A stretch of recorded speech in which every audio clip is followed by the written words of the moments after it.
আমি ইন্দ্রাণী শুরু করছি আজকে। আজকাল যদি তেমন সেন্সেশনাল ভিডিও পান তাহলে আপনি বেশি নয় শখানেক মানুষের কাছে সেটা পাঠিয়ে দিন। ঘন্টা ৩-৪ পরে আপনি দেখবেন আপনার অনেক পরিচিত যাদের আপনি ওই ভিডিও পাঠাননি তারাও আপনাকে ওই ভিডিওটাই পাঠাচ্ছে। একেই বলে ভাইরাল হওয়া। ঘন্টাখানেকের মধ্যে যদি লাখখানেক মানুষের কাছে পৌঁছে যায় তাহলে নিশ্চিত ২০-২৪ ঘন্টার মধ্যে তা ৫০-৬০ লক্ষ মানুষ দেখে ফেলবে। একেই বলে জিওমেট্রিক্যাল প্রোগ্রেশন। আর সেটাই যদি এক পরিকল্পিত মানে সোচি সমঝি চাল হয় তাহলে তো দিন ২-৩ মধ্যেই তা ৫ থেকে ৬ কোটি মানুষের কাছে পাঠানো কোনো বড় ব্যাপারই নয়। এবং সেই ভিডিও ঠিক কিনা তা নিয়ে এডিটিং টেবিলে কারিকুরি করা হয়েছে কিনা, তার অডিও মানে যা শুনছেন তা অরিজিনাল কিনা, এসব দেখতে সময় লাগে। বুঝে উঠতে সেই ভিডিও ক্লিপিং ভাইরাল হয়ে যায়। ৭২ থেকে ৯৬ ঘন্টা পরে সেই ভিডিও ফেক বুঝে ওঠার আগেই কার্যসিদ্ধি করে নেওয়া সম্ভব। এটাই হলো সেই মগজ ধোলাইয়ের নতুন যন্ত্র। একটা ক্লিপিংসে দেখলেন এক মন্দির ভাঙাচোরা, পুরোহিত আহত, ভয়েস ওভার বলছে এর পরেও যদি রক্ত গরম না হয় তাহলে ওটা রক্ত নয় জল। আভি আগর খুন না খলে ও খুন নেই ও পানি হ্যায়। ব্যাস আপনার রক্ত গরম হয়ে গেল। পাশের মসজিদ আক্রমণ শুরু হয়েছে, আপনিও বাচ্চা বাচ্চা রাম কা বলে যোগ দিলেন। দাঙ্গা হলো, ঘর পুড়ল, গোটা ১২-৮টা মুসলমান তো ৪টে তো হিন্দুরও, ২-৩টে লাশ পড়ে গেল। তারপর জানা গেল ক্লিপিংসটা কোনো সিরিয়াল বা সিনেমার। ততক্ষণে যা হবার তা হয়ে গেছে। এই ডিপফেক ভিডিও এক ফেক ন্যারেটিভ তৈরি করছে। সাধারণ মানুষ তার সত্যতা সেটা সত্যি কিনা বুঝে উঠতে পারছে না। আর সেটাই বিষয় আজকে। নির্বাচনের আগে পরিকল্পনা করেই কি পুরনো ভিডিও ভাইরাল করানো হলো?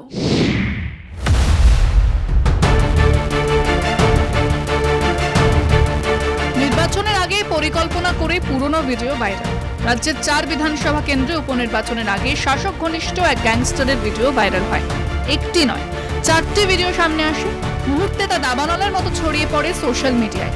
কিছু সংবাদ মাধ্যমও ঘন্টায় ঘন্টায় চালাতে থাকে সেই ভিডিও। তবে পরে জানা যায় ভিডিওগুলি সাম্প্রতিককালের নয়। রাজনৈতিক লড়াই লড়তে না পেরে বরাবরই নয়া অস্ত্রকে হাতিয়ার করেছে বিরোধী শক্তি। এবারও তার ব্যতিক্রম হয়নি। শাসক ঘনিষ্ঠ কুখ্যাত দুষ্কৃতীকে হাতিয়ার করেই ভোটের ময়দানে নামতে চেয়েছিল বিজেপি। এই অভিযোগ স্বয়ং মুখ্যমন্ত্রী। তথ্য বিকৃত এইসব ভিডিও শেয়ারের আগেও মানুষকে আরো সচেতন হওয়ার নির্দেশ পুলিশ প্রশাসনের। বাই ইলেকশন ছিল মানিকতলা, বাগদা, রানাঘাট দক্ষিণ আর রায়গঞ্জে। প্রচার প্রায় শেষ লগ্নে। প্রতিটা রাজনৈতিক দল তাদের বক্তব্য নিয়ে মানুষের সামনে গেছেন। দেওয়াল লিখন হয়েছে, রোড শো হয়েছে। বিভিন্ন মাধ্যমে বিভিন্ন দলের প্রচারকে সামনে রেখে মানুষ ভোট দেবে। ঠিক এই সময় কিছু ভিডিও ভাইরাল হলো। একজন নটোরিয়াস ক্রিমিনাল জয়ন্ত সিং এর ভিডিও। কিছুটা অস্পষ্ট, কিছুটা ঢাকা, যাতে বলা হলো লোকটি এবং তার দলবল এক মহিলাকে বেঁধে পেটাচ্ছে। অকথ্য অত্যাচার। টিভি অ্যাঙ্কারের কাজ তো এখন শুধু খবর পড়া নয়, তাদের অনেকে রীতিমতো অভিনেতা। ক্যামেরার সামনে চিৎকার, কোন সভ্য জগতে আছি আমরা, এই দেখুন ওই সরকারে বসে থাকা শাসক দলের এক গুন্ডা কিভাবে মারছে এক মহিলাকে। সেই ভিডিও টিভিতে, সেই ভিডিও হোয়াটসঅ্যাপে, সেই ভিডিও ইনস্টাগ্রামে, টুইটারে, সর্বত্র। এবং সম্মিলিত আর্তনাদ, সে কি, এও কি সম্ভব? নির্বাচন শেষ। ওই সিরিজের জয়ন্ত সিং এর গোটা ৪ ভিডিও যা ভাইরাল করানো হয়েছিল জানা গেল বছর ৩ পুরনো, যা কিন্তু ওই টিভি সংবাদ মাধ্যমে একবারও বলা হয়নি।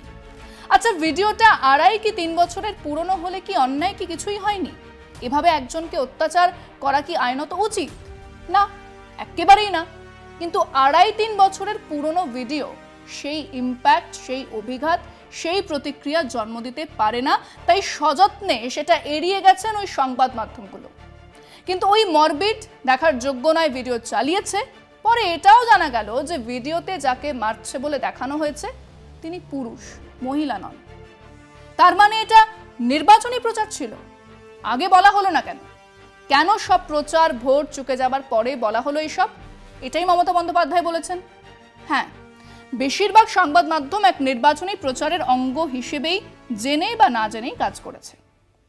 আমাদের দর্শকদের কাছে জিজ্ঞাসা করেছিলাম যারা এই পুরনো ভিডিওকে ভাইরাল করে দিয়ে এক অন্যায় প্রচারের সুযোগ নিল, তাদেরকে গ্রেফতার করা হবে না কেন? যেসব সংবাদ মাধ্যম না জেনেই না বুঝেই এরকম এক প্রচারে সামিল হলেন, তাদের জন্য কোন শাস্তি বরাদ্দ করা হবে? শুনুন মানুষজন কি বলেছেন। মানুষ যে মানুষটির সাথে ঘটনা ঘটেছে সেই ঘটনাটা যথেষ্ট দুঃখজনক, কিন্তু আমার মনে হয় যে অপরাধ করে এবং অপরাধটি যে সহ্য করছে উভয় পক্ষই সমান দোষী। 21 সালেই যদি এই বিষয়টি মানুষের সামনে তুলে ধরত, তাহলে কিন্তু এই জায়েন্ট সিং আজকে জায়েন্ট সিং হয়ে মাথা তুলে সমাজের বুকে দাঁড়াতে পারতো না। আর সংবাদ মাধ্যমের কাজই তো তাই, যে সত্যকে সামনে নিয়ে আসে। যারা সত্য অনুসন্ধান করে সেই সাংবাদিকতা করে তারা এটা করবে, এটাই তো সংবাদ মাধ্যমের কাজ। ভাইরাল করার পর সেই জিনিসটার সত্যতা আছে এবং সেই জিনিসটা সত্য সমাজে ঘটেছে এবং সেটা সমাজের পক্ষে শুভকর নয়, বা এই জিনিসগুলোকে যদি গভর্নমেন্ট চাপা দিয়ে রাখে সেক্ষেত্রে ভবিষ্যতে সমাজেরই খারাপ হবে। সেক্ষেত্রে গভর্নমেন্টের সেই ব্যাপারে আইনতভাবে ব্যবস্থা নেওয়া। যত পর্যন্ত ইনভেস্টিগেশন না হয়, ইনভেস্টিগেশন হবার পরে যেটা বেরোয়, তারপর যেটা মনে করুন যেটা দোষী আছে ওরকে সাজা দেওয়ার উচিত থাকে, এটাই ভালো। তাদের পাশে মানে ছবি দিয়ে বা ফেসবুকে দিয়ে আপলোড করছে এবং তারা পরবর্তীকালে দেখা যাচ্ছে যে তারা বিভিন্ন অন্যায় কাজে জড়িত হচ্ছে।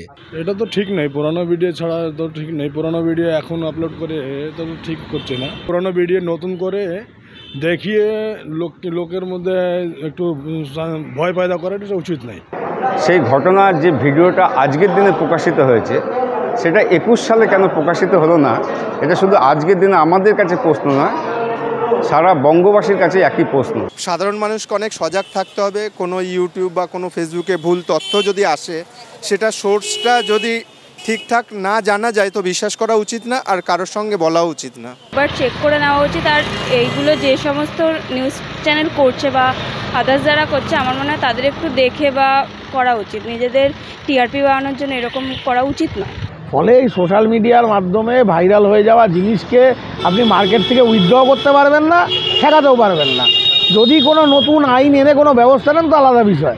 আমার মনে হয় সত্যতা প্রথমে যাচাই করে নিয়ে তারপরে সব কিছু করা উচিত। জনসাধারণ তো আর সেটা বুঝবে না যে এটা অথেন্টিক কি, এটা কোনো বেসলেস কোনো একটা ঘটনা। সুতরাং অবশ্যই এটা ফিল্টার করা উচিত এবং ভালোভাবে কড়াকড়িভাবে এটা পুলিশকে এটা দেখা উচিত। ঘটনা যে সময়ে ঘটুক, ঘটনাটা অত্যন্ত নিন্দনীয়, তার জন্য যথাযোগ্য শাস্তি হওয়া উচিত। আজকে এই ভিডিও যদি ভাইরাল হয়, যারা ভাইরাল করেছে তারা কোনো অন্যায় করেনি, পুরনো ঘটনা মানুষের সামনে তুলে ধরেছে। যদি ভিডিওটা ফেক হয় তাহলে যার যে মানে ভিডিওটা ভাইরাল করেছে তার অ্যাজ পার আইনত যা শাস্তি হওয়া উচিত সেটা হওয়া উচিত। কোনো নেতার পাশে ছবি দেখিয়ে যারা অপপ্রচার করার চেষ্টা করছে, আমি মনে করি তাদেরও শাস্তি হওয়া খুবই প্রয়োজন। পুরনো ভিডিও নিয়ে যে জলঘোলা করা হলো সেটা কেন করা হলো এটা ঠিক হয়নি। আর প্রচার মাধ্যম বা গণমাধ্যমের কাজ হচ্ছে সত্যকে তুলে ধরা। আমরা ঢুকে পড়েছি এক অদ্ভুত প্রচারের যুগে, যে প্রচার ঠিক না বেঠিক, সত্যি না মিথ্যে জানার আগেই কাজ শেষ করে ফেলে। কেবল এ রাজ্যে নয়, এই দেশেই নয়, সর্বত্র এই বিদ্যুৎ গতির প্রচার যেমন বিরাট সম্ভাবনার দরজা খুলে দিয়েছে, এক মুহূর্তে কোটি কোটি মানুষকে আগামী দুর্যোগের খবর দিয়ে দিচ্ছে, তেমনি এক আধ ঘন্টার মধ্যে সমাজে বিষ ছড়িয়ে দিচ্ছে। সে বিষ কেবল একটা নির্বাচন বা একটা জেতা হারা নয়, তার চেয়েও অনেক বেশি। সারা বিশ্ব এই ফেক ইনফরমেশন, মিথ্যে তথ্য আটকানোর কথা ভাবছে, আমাদেরও ভাবতে হবে এবং সেই কাজটা প্রথমে নিজেকেই শুরু করতে হবে।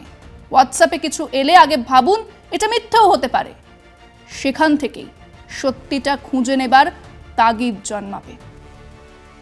আজকে এ পর্যন্তই। দেখতে থাকুন কলকাতা টিভি, রাত দিন 7 দিন।